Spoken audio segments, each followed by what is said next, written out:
Nagyon sok szeretettel köszöntök mindenkit. Ezt a dalt küldik Evelinkának a 8. születésnapja alkalmából.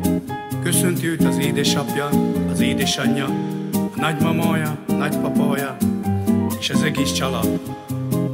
Ezzel a dallal szeretnénk kifejezni, mennyire szeretik az Evelinkát.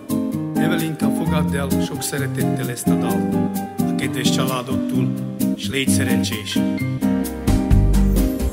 Apámnak a szemeja, szívem gyönyörű virága, neked szól ez a dal, mert szeretlek. Drága Evelina kislányom, te vagy a legszebb világon, szívemnek gyönyörű napsugara.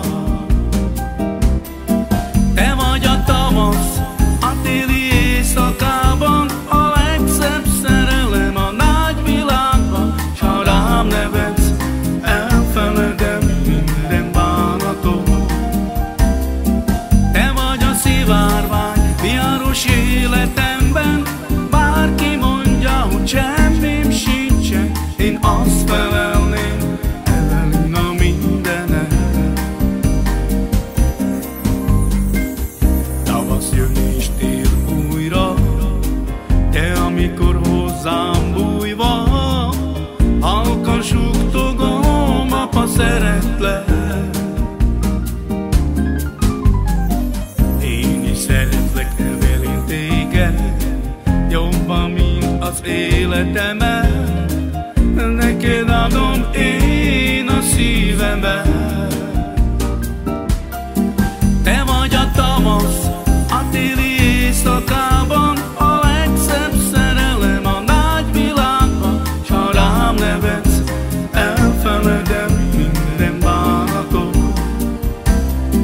Te vagy a szivárvány viharos életemben, bárki mondja, hogy semmim sincsen, én azt felelném, Evelina, mindened.